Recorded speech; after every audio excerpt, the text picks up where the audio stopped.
This deep dive is provided by Thomas Allgaier and Frennis, based on the most relevant LinkedIn posts about field marketing in calendar weeks 48 and 49. Frenus is a B2B market research company helping enterprise field marketing teams with precise target list research and database-driven segmentation, as well as event attendee acquisition. Welcome back to the deep dive. Today, we are strapping in for what feels like, well, almost mandatory reading for anyone serious about B2B field marketing strategy for next year. It really does. The sources we pulled from the end of the year, they show the old rules are kind of being ripped up as teams finalize their 2026 plans. Yeah, it feels like more than just the usual annual planning cycle this time. Oh, for sure. The insights we've collected, they reveal a really rapid, almost structural pivot. Field marketing is consolidating its tech, it's shedding volume for intimacy, and above all, it's becoming ruthlessly focused on a financially measurable ROI. Absolutely. So our mission today is to give you, the B2B marketing professional, a clear shortcut. You don't have time to wade through hundreds of posts, so we're going to distill the essential high-impact nuggets. And show you exactly where the budget and strategic focus need to land for next year. We're moving far beyond the era of measuring success by the size of your booth or the quality of your swag. Precisely.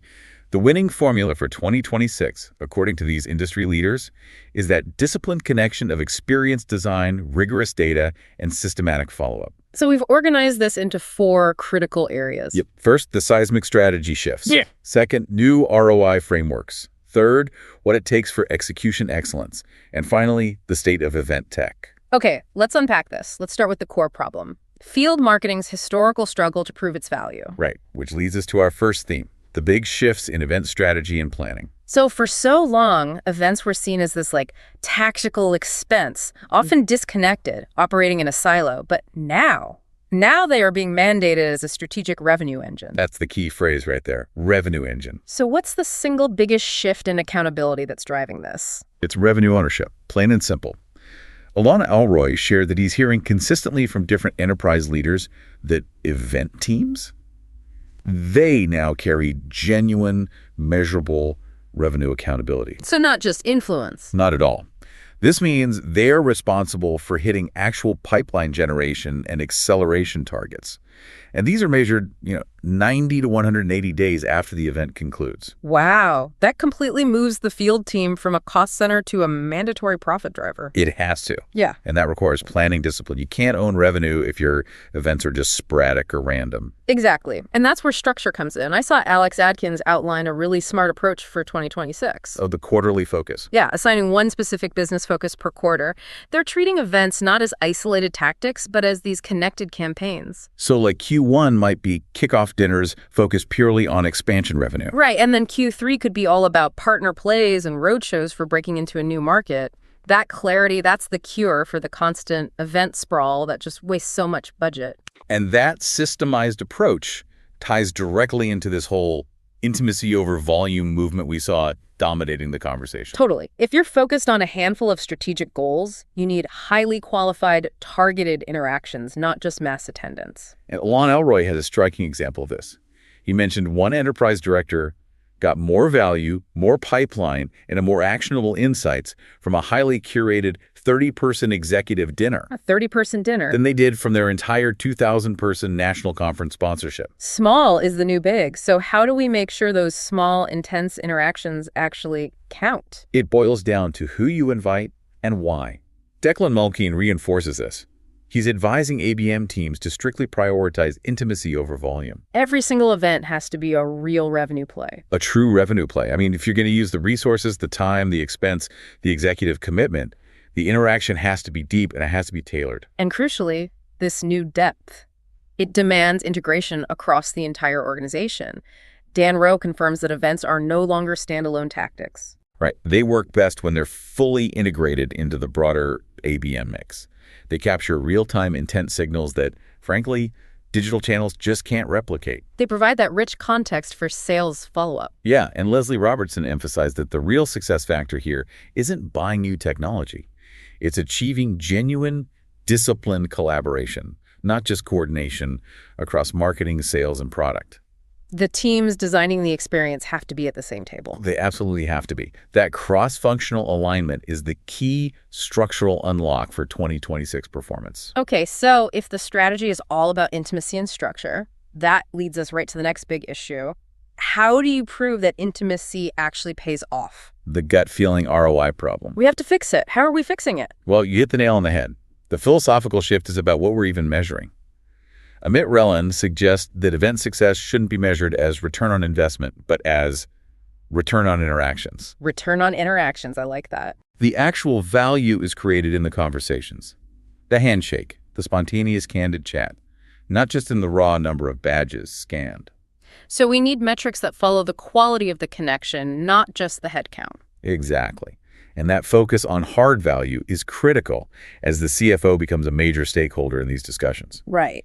Karen Adair's advice on justifying budgets was so direct. She says you have to tie events directly to revenue, benchmark against your peers, and align every dollar with a strategic goal, like market expansion. That rigor is essential. Andrew Sekmois confirms we're seeing finance-style measurement frameworks being applied to evaluate conference value. Which is a clear signal that budgets are tightening. And field marketing has to speak the language of hard business impact and, move away from those fuzzy marketing vanity metrics. Okay, so I think we all get the theory, but what about the practical fix? Kane Verdwine, he highlighted 3 simple things that are just consistently killing event ROI. Let me guess.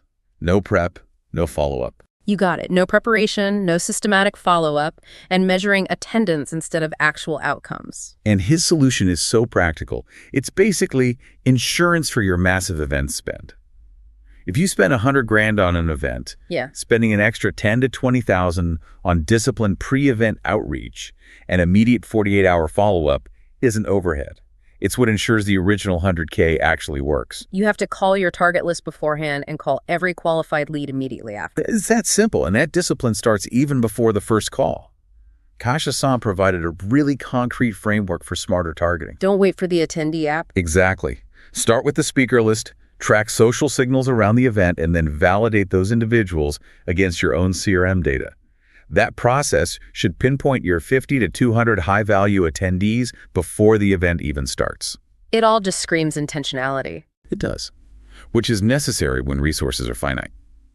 Nicole Vasquez shared her personal strategy for choosing events, and she said she skips them unless the organizer, guest list, purpose, and format align exactly with her current business goals. That's a powerful filter for you, the listener. Apply that same level of scrutiny to every event you consider next year.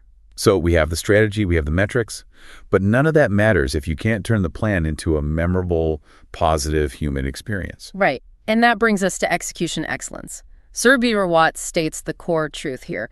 Marketing runs on people, and events simply bring those people together. And we're seeing that direct link between in-person interaction and financial success. Emily Dilbeck emphasizes that in-person interaction is fast becoming one of the strongest predictors of future revenue. Why is that? Because trust can't be shortcut through a screen or a programmatic ad buy. It just can't. The moment the event feels like a mandatory step in a cold sales funnel, you've lost. You've lost that opportunity for trust. Tristan Keller's warning was so critical on this. What did he say? Stop building events merely to pitch or sell. The focus has to be on delivering real value that genuinely exceeds the attendees' investment of their time and attention. Yeah, Rob Young echoes that. He says companies running events just for leads are fundamentally missing the point. You can buy email lists cheaper than flying a team across the country to scan badges. So true. The real ROI, the kind that lasts, is in cultivating genuine trust and sustained relationships. And that focus on earned attention is what makes experiential marketing so powerful right now. Melissa C. notes that it thrives because audiences crave sensory, authentic connections. Especially in a world saturated with AI-generated digital content. For sure. The data supports this too. Hands-on trial, for example, increases purchase inclination by 64%. People want to feel, touch, and engage. And the atmosphere dictates that feeling. This is where the subtle elements, the silent signals, become strategic. I love this part. Michael Atandra, Lance Newton, DJ Reese, they all stress that the room energy, the lighting, the flow, it all speaks louder than the keynote ever will. It's the difference between a harsh, uniform fluorescent lighting and, say, carefully targeted spotlights that create these intimate, focused conversation zones. That atmosphere is a strategic lever. It impacts engagement and ROI directly. And that level of detail requires intense operational focus. I thought Sean G provided a crucial insight for exhibitors. Prioritize day one. Prioritize day one. Serious, high-intent buyers walk the floor early and give the strongest signals. Day one gives you the map. And day two is where you use that map for directed focus and targeted follow-up. That's execution excellence in practice. But that kind of 24/7 pressure is why innovation often stalls, right? It is. Kelly Burhopp's event pit crew metaphor addresses this head-on. She points out that execution moves at 200 miles per hour, and there's never time for a pit stop to test new tech or workflows. So what's the solution? The solution is to decouple execution from optimization. Create a parallel, dedicated scouting resource, the pit crew, to methodically test new tech and workflows without derailing the main event. That naturally transitions us to the technology landscape itself. If we're decoupling execution and optimization, what tech are we actually optimizing? Well, the sources show rapid consolidation and a clear demand for integration over just standalone shiny features. And the biggest piece of news there was the Eventbrite acquisition by Bending Spoons for $500 million. That sent massive ripples through the industry. It really did. Michael Belyazny and Elad Rozansky confirm this, signals a few critical things. First, consolidation's accelerating. Second, there's a huge push for AI integration. To simplify event creation? Right, and streamlining registration. Yeah. But crucially, given Bending Spoon's history, it signals potential for major price or product changes for the B2B users who rely on the platform. Ian Bushing called it a critical warning shot. Yeah, that legacy players who fail to innovate eventually just become financial instruments. And we are seeing that consolidation theme mirrored in B2B-specific software too, which tells us what organizers actually need. It's exactly. Bettina Isabel Bernson highlighted SuperOffice's acquisition of Lighty, which confirms that deep, reliable CRM integration for B2B events is no longer a luxury. It's a non-negotiable. It's also fascinating how the buyer's mindset is shifting. MEMS observed this. Event organizers are just tired. Tired of endless demos and pointless RFPs. Totally. They're now prioritizing suppliers based on core value alignment and reliable customer service, not chasing the latest AI feature. They just want the core job done well. And yet, despite that consolidation, we're seeing targeted solutions pop up to address very specific pain points. Jess H. highlighted Vindalux meetings, which automates that high-value attendee targeting and pre-booking of crucial one-on-one meetings. And for teams that need full control, Partha Varma noted Zoodle is positioning itself as a flexible integration layer, really emphasizing its APIs. But all this tech sophistication only highlights the enduring gaps, doesn't it? Oh, absolutely. Maranas Metarata provided a brutal data point. After reviewing over 300 professional meetings he had this year, he found only 5% were actually relevant and had clear purchase intent. Only 5%. That's an enormous failure rate. It is. 40% were irrelevant, 35% were the right customer, but with zero intent. We clearly still have a lot of work left to do in high-quality matchmaking and targeting. We do, and that takes us right back to leadership. Jonathan Kazarian reminds us that leaders have to treat event marketers as strategic partners, not just execution arms. It's a complex, interconnected system. It requires planning, support, investment. It's not a switch you just flip twice a year.